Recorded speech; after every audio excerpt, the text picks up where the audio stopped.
Hey, welcome back to another episode of Tune Quest. Just before we begin, there's a free online course and community with the top link below. Check it out.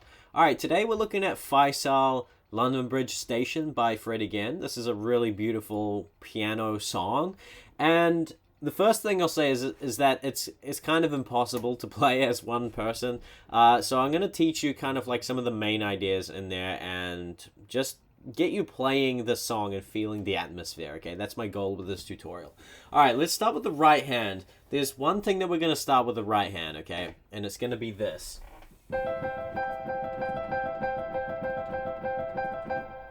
Okay, so that's kind of like one of the main consistent things that happens in this piece, right? So on that basis, that's what we're going to play with the right hand, okay? Now, what you want to do, it's a C major triad, okay? And what it is we're playing these two outside notes, right? The two shell notes, okay? C and G, and we're going to the E, and we're alternating between these. Very fast. This is such a Fred again thing. He'll take something as simple as a C major triad and somehow make it his own. A freaking genius, right? Right, so that's the pattern. You want a nice, soft, light touch. Hold down the sustain pedal.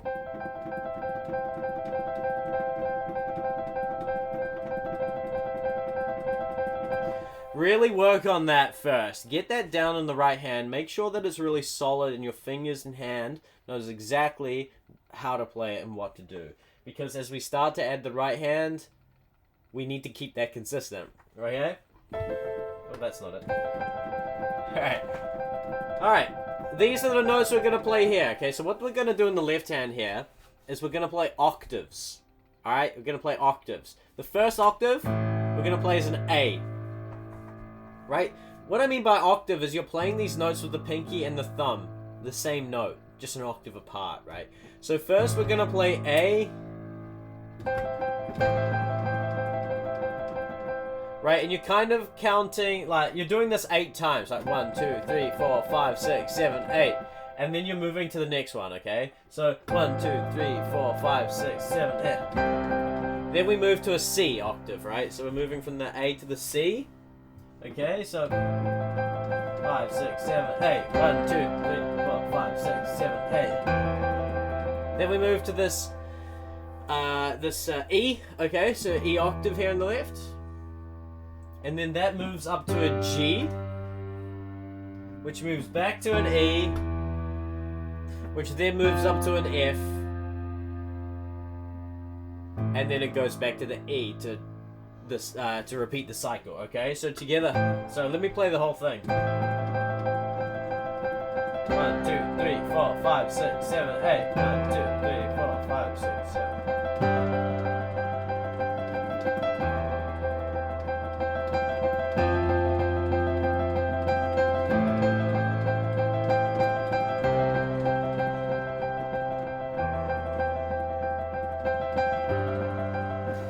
And there you go. That's really all you really need to do to just create the feeling and the atmosphere of the song.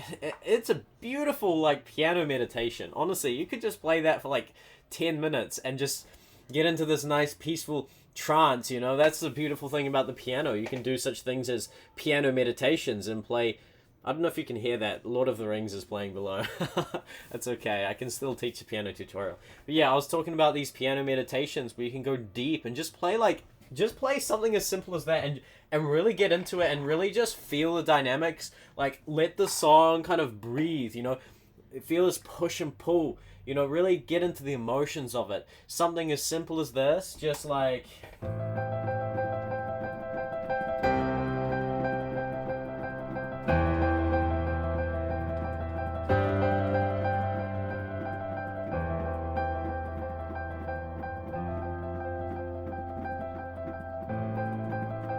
Go slower. Yeah, okay, so that's the first thing that you can try out, and this would be a really great piano meditation you could try out. Alright, now if you wanted to kind of, you know, turn this into a little bit of a performance, what we can do is we can arpeggiate the chords that are happening here. Okay, so first chord, we're gonna move the right hand down here. Okay, so we're gonna do something like this.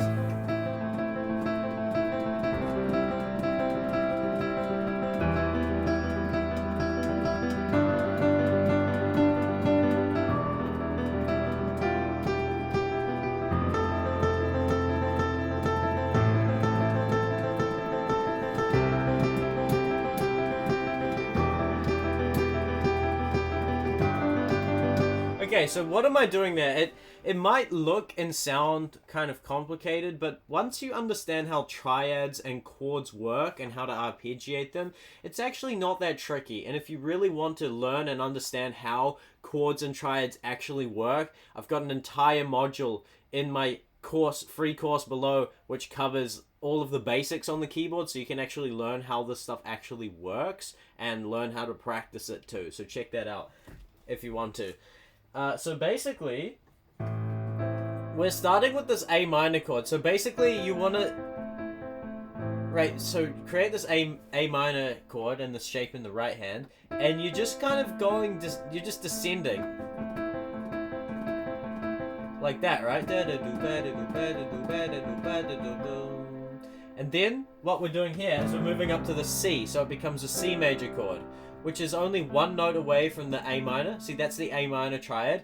So we're just lowering that A to the G, and it becomes a C major triad in its second inversion. Okay, so you would go like this.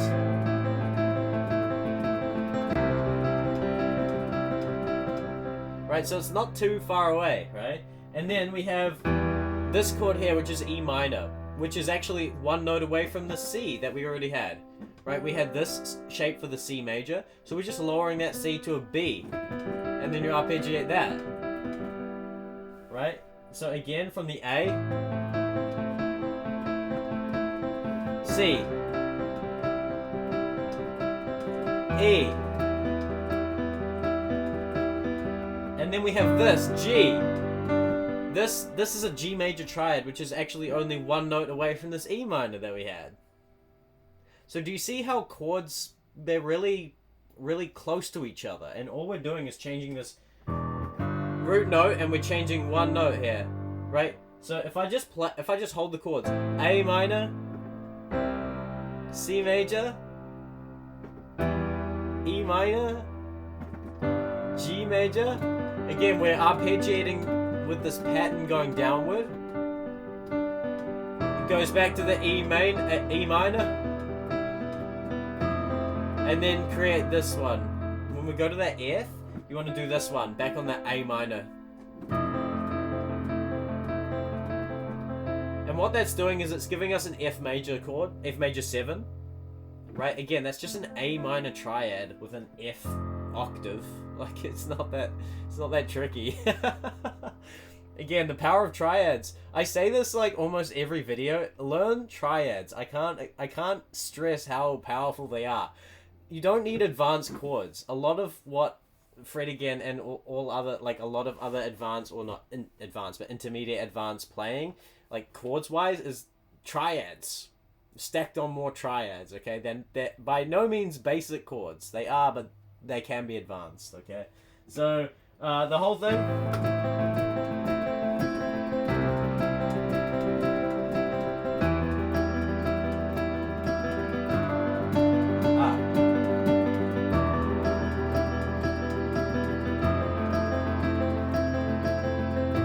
back at the A, right? Now what I do here is I was going... Okay, so I was going... Okay, so it's kind of adding a little bit of movement. Right, so I'm basically... What I'm doing there is I'm taking this arpeggio and I'm taking this chord up an inversion. Okay, so this is an E minor chord because our bass is an E, right? This is an E minor root position, and then this is our first inversion E minor because we've got the root E up an octave. You see that? We take that root and we put it up an octave. So then the second inversion would be taking this G and putting it up an octave. And that's what I'm doing here. Right? And then I'm going to this. That's a inversion for our F major 7. I'm just... Right? This, what is this? This is an inversion of A minor. I don't have much time in a tutorial like this to explain triads and inversions. If you want to learn more about those, definitely check out the course. I literally made it to explain how all of this stuff works. It's so foundational. And I don't just say that to like brag or anything. It's free. I'm not asking for any money for this course. Like, I want to give it to you so that I can help you actually play the keyboard and unlock the keyboard and play these beautiful piano songs, just like what I'm playing. It's actually not that hard if you know how it works. You put in a bit of practice to actually develop the technique in your fingers and your hands, and you understand how arpeggios work and things like this. I'm literally, I want to help you, okay? I want to help you unlock the keyboard and really play this beautiful music, okay? So yeah, that's kind of just... Now what I'm doing here, we're in a different position. So now I'm arpeggiating the C up here. Now our top note is G, so let's play around with that. Now we got an E minor because the root changes to E. G. Remember the top note is G here.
So as you can see, I got a little bit lost there, got a bit carried away playing it.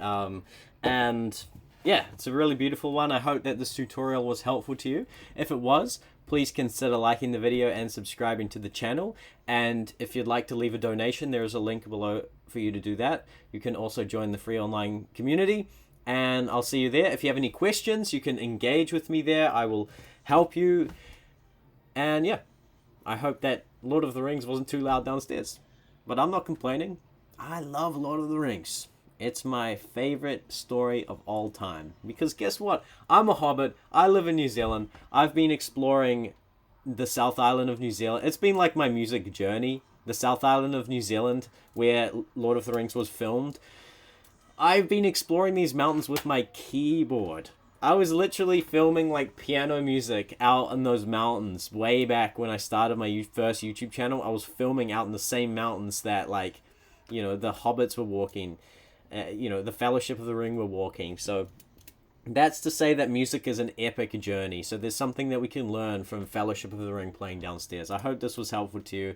And I'm not a crazy hobbit, okay? I'm someone who wants to help you unlock the keyboard. And I really hope that you can accept, you can check out the course that I've made. And yeah, that's everything. See you, stay inspired, and see you in the next one. Bye.